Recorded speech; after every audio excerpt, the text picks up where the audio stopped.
There you go. I,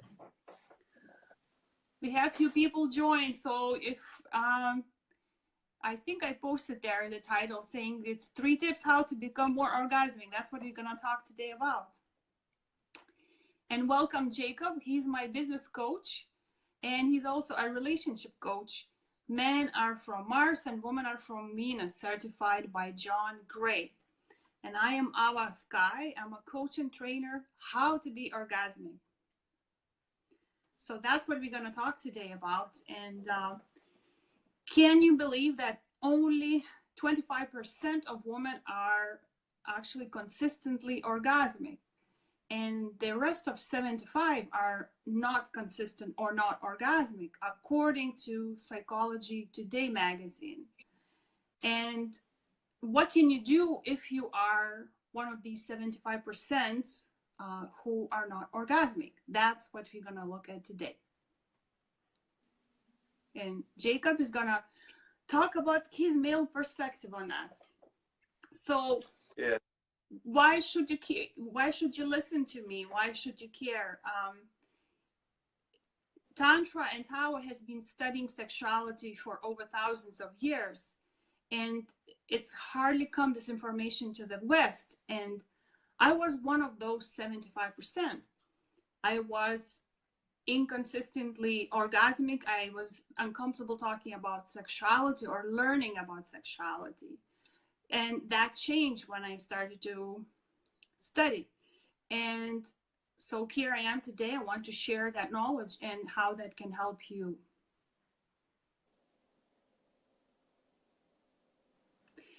And we have 7 people. Can you tell me which places are you from? We have Jacob from California. I am from Lithuania in the moment.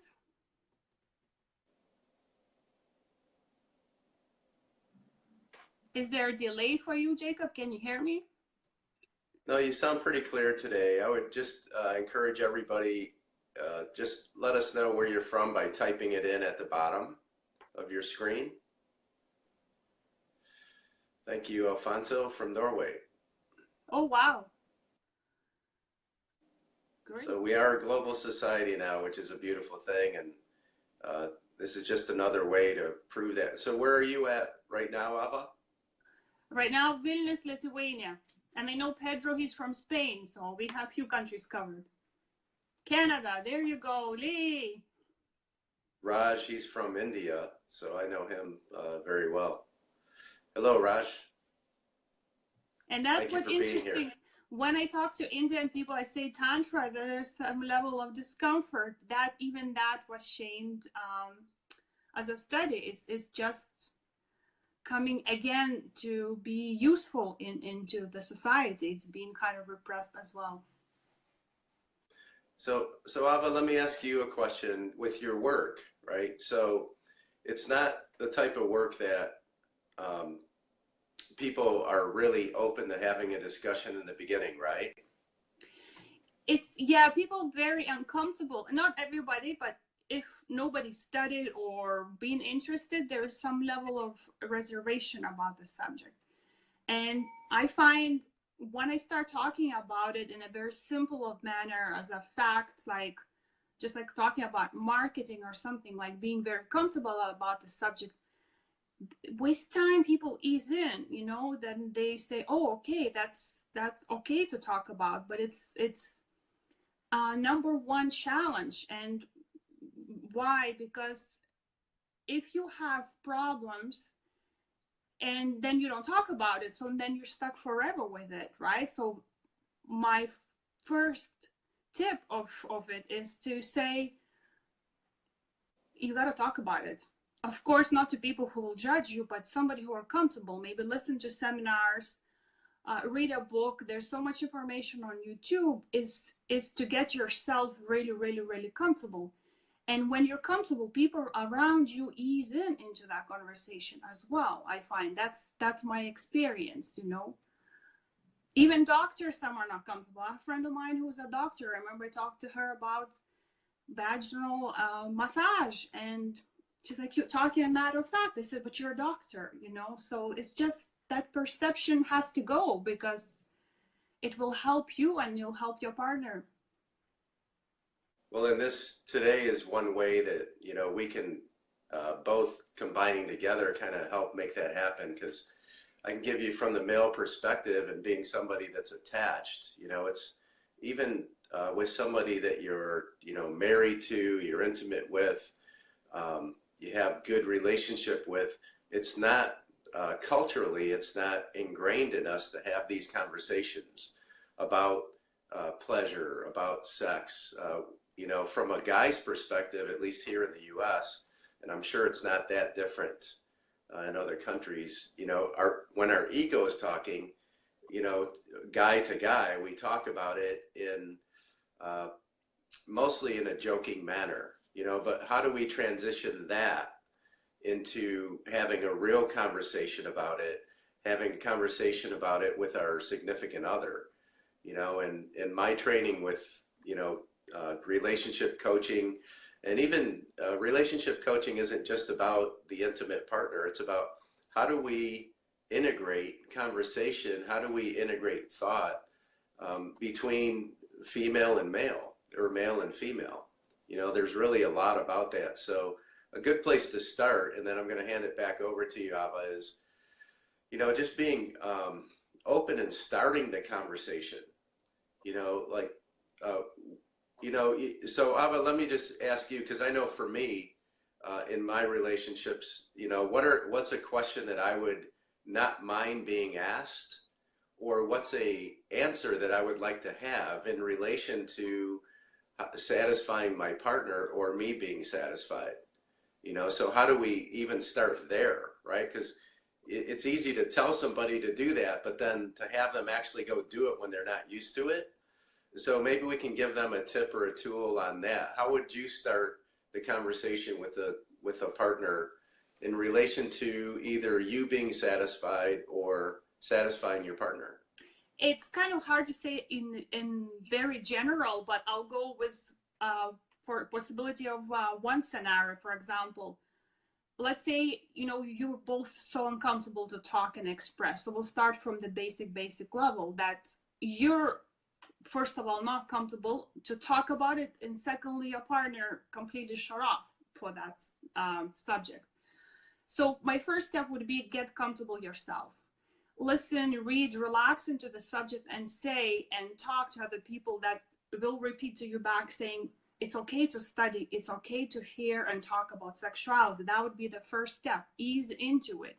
So when the time comes to talk to your partner, you're kind of relaxed. It's not like, you know, I build up for 5 days, how I'm gonna talk, and it comes in and you're like so all tensed up to talk. So it's like to relax. And I would suggest to start in a way, not even verbally. For example, learn something very new. Like I always suggest, because it's very innocent, energy massage, which is a light touch. It's hardly touching, but it's sending energy to your partner in a loving and kind of manner. Ask the partner, invite, say, would you volunteer to be my model? There's something I've learned and I'd like to experience. So you give that experience and you ask after, how do you feel? After that, you kind of invite to conversation. It's almost like if you're a woman inviting a man, seduce a person into experience versus, okay, we have to talk. But maybe your partner is okay to talk. I'm just taking the scenario where your partner is completely shut off like I was. So I can relate to that. If somebody said that to me, I would have been red, frozen, and go away kind of thing, you know? So by inviting into experience, you're kind of breaking the ice. There's other ways, you know, leaving a video for a person to watch, sending them as a gift. You know your partner and how open they are. And if you have to really work hard to open, then experience is better than talking about it. I find it. I mean, if somebody talked to me all about it way back, I stayed shut down very long time. So by the experience, by feeling, the body opened up and then the mind opened up as well. And so also taking my experience in coaching and relationship understanding, you know, women prefer to be heard and not corrected. And we have a tendency to fix things a lot as men. And also men prefer to help instead of being told what to do. So a good approach to that, just a little addition to it would be, you know, hey, I have something to share with you.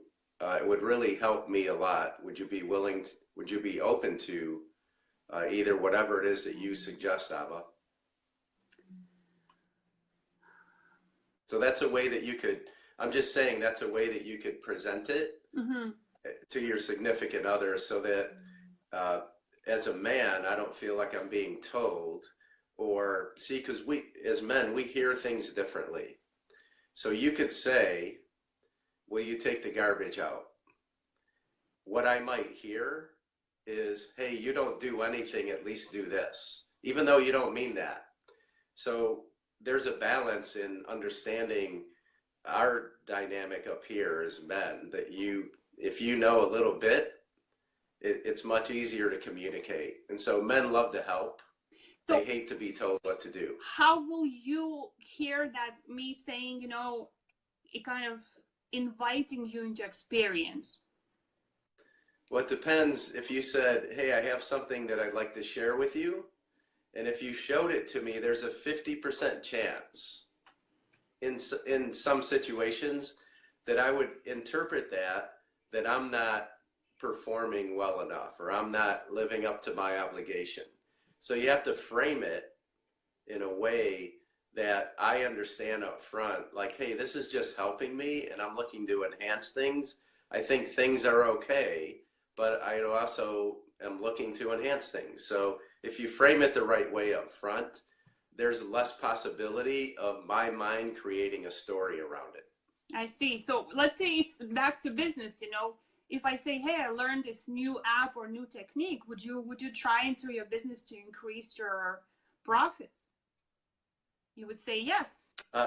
Yeah, I would say I'm open to that. See, that's a different thing because it's not personal. You're talking intimate, which is personal.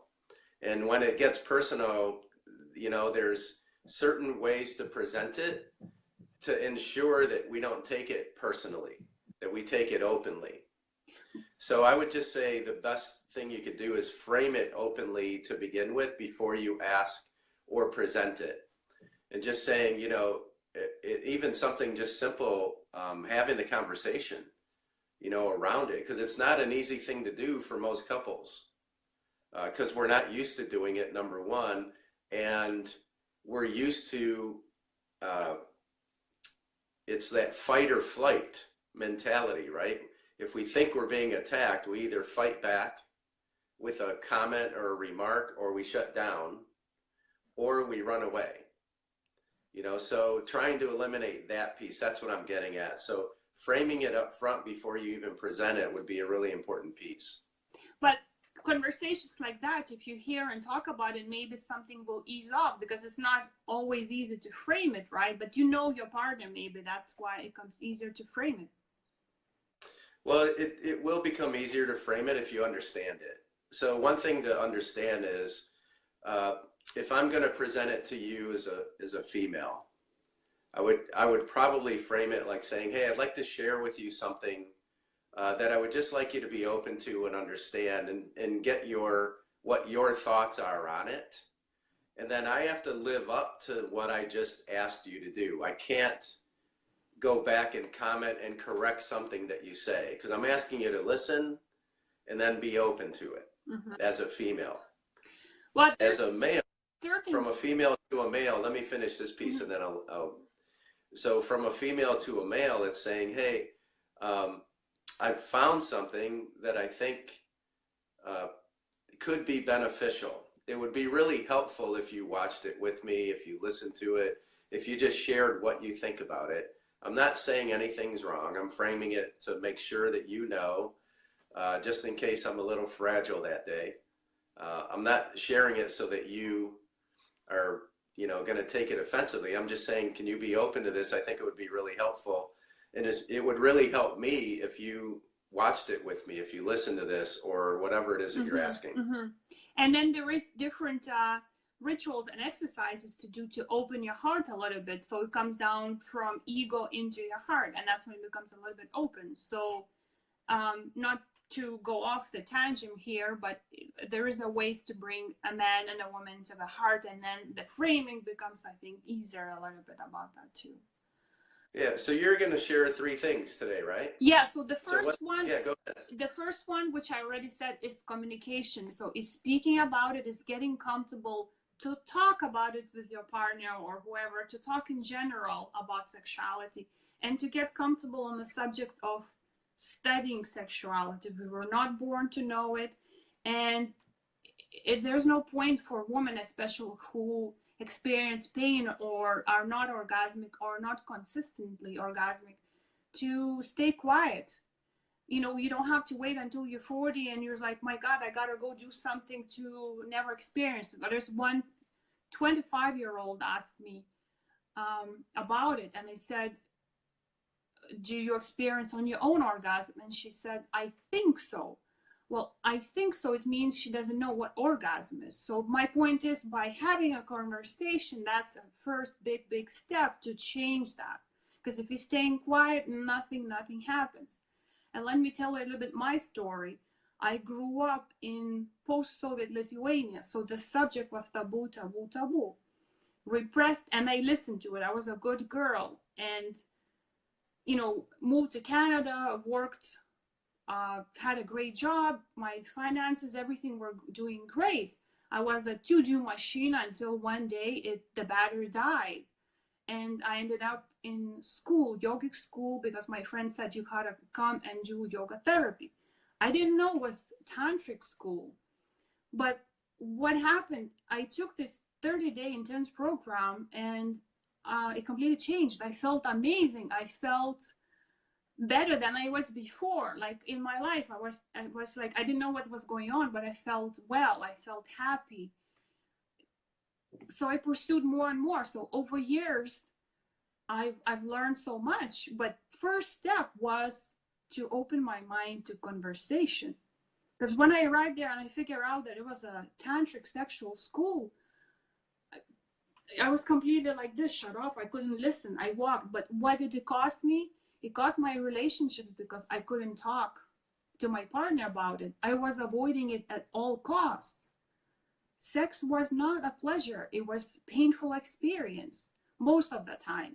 But, you know, do I have to live like expecting something will change? What I learned, I have a control. You know, when you learn these techniques, when you accept that, you can change the experience. So that's kind of, I'm so passionate, and even don't express well, is that by talking about it, you're halfway through it to experience it. Because if you don't, you're staying there. That's it. There's no option. Nothing happens. So my first step is to talk. To talk, to get comfortable. So let me interrupt. So give one short example how you would start that conversation. Conversation with a partner or somebody? Yeah. Well, for example, now, if you're still uncomfortable, if you have questions, you can send me a message now. But if you're not comfortable, send me a message. You know, have questions. I will help you answer. That could be a start. Watch to some videos, mine or someone else. But no, what I'm just saying is an example. Let's say there's a female out in the audience right now that would like to initiate this conversation today. How could you help her start that conversation? Well, first of all, I can explain the basics, how it all works, and ask a question if the person is open. What are the obstacles? What are the issues? I mean, it might not be straight away that she can tell, but she can tell me what's the result she's looking. And there's so many techniques and exercises to overcome the physical, because most often is not even a physical part. It's just in your mind. If you let go, then the body opens. So there's so many ways to change. Yeah, so what's one simple way that somebody could take something from this call today and use it right now. So maybe let's go to the other 2 tips that I promised. So another tip is, for example, breathing. They overestimate the breathing. So now there's a lot of complex ways to do it, but very simple tip. When you're breathing and like, how many people do you know how to breathe? You're breathing now, right? Hopefully everybody, yeah. Everybody, right? So, but the point is, during lovemaking, we either don't, a lot of people don't breathe, stop breathing, or you don't know if you're breathing or not breathing. The breath can make you orgasmic or not. It will just disappear in the body because you're not allowing your body to flow. The breath allows the energy to go all the way up. And the first thing, I prepared a video, faking orgasm the right way, is intensifying your breath, faking the breath. So when you are lovemaking, breathe very deep, pretend, make sounds, ask your partner, tell your partner, now let's do a bit of theater, and I'm gonna deep breathe, really deep, sensational, with all this excitement, just like in movies, you know, watch some movie if you're too shy. Do it and connect back to your body and see how you feel. That breath will fake your body and your brain into the pleasure. I mean, first time you might feel very strange, but when you even hear your partner breathe out loud deep, that's already sexy. That's building up your sexual energy into your body. So that's kind of like one, it's more complex, but the idea, play with your breath. Take that home and, you know, don't underestimate it, the power of that, because when you intensify your breath, your orgasm can intensify. And yes, it can last for hours. For those that wonder if in Tantra is true, it's true. But you learn to control it with your mind and with your breath. I hope it makes sense. Sometimes I get, you know, so what's the, yeah, I know we're getting closer to time, but what's the 3rd tip that you have? And the 3rd tip is about the senses, right? Focus, laser focus in your senses. So now in vagina, for example, you have thousands of endings, but all your body has millions of sensual nerve endings, right? So use your whole body, use the smell, use the touch, use the sound. And like I said, listen to the intensified partner's breathing. Breathe yourself deep. That will take you out of your mind into your body to experience all your body, to experience senses. Do you know that you can experience orgasm in your toes? That's just a matter of your mind directing that energy. So everywhere, every part of your body is actually is like more intense than genitals. We just don't know how to sense it. So it's very simple, but don't overestimate it. And I was gonna offer another one, short 4th tip is the sensation for women. It comes from the power of from vagina strength, right? So we all know about these Kegel exercises, but there's other jade egg exercises that are much more intense. The sensation and the depth of orgasm depends on the strength of your muscle. It's simple as that. So in closing it out, Avaah, why don't you share how you work with people and maybe a simple way they can reach out or get some information from you? I will do that. I have one question for you. Tell me, as a man, sure, what kind of woman is attractive to you? And I'm not talking just the physical. What do you notice in a woman when you see someone who is quite out there?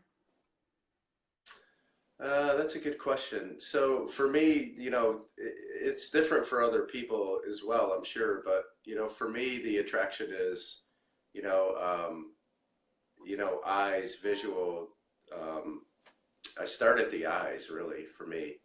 And then from there, you know, it's the physical appearance, but it quickly becomes the personality, you know. So, you know, maybe my ego, you know, my heart says eyes, my ego says body, but then it culminates into personality for me. Somebody that's not a weak person, for sure. And that's just my personality. I know it's different for some other people out there, but that's probably what I would look for first. That's, from my recollection. I've been married now for 25 years, so it's not that fresh in my mind, but it stays fresh. I still remember. Okay. Just I wanted to hear from the men's perspective. I like to ask men, and often I hear it's not their boobs or it's not the size of their butt. It's more of the voice or the inner being, how they talk or how they. So it's all inner.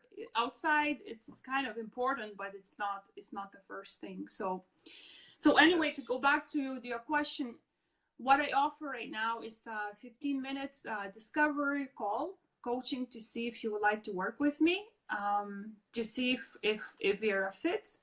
Also, if you have questions and you were too shy to write and post after the live call, you can write me in a private message. I'll be sure to answer that. And I also post videos, learning videos weekly on YouTube and Facebook on Avaah Skae. And so type in your website if you can at the bottom there. It's on my phone, so I don't know how to type it in now. So let me help you then. All right, so give me your web address again. It's just Avaah Skae. They can find Avaah on the same, or YouTube Avaah Skae, the same thing.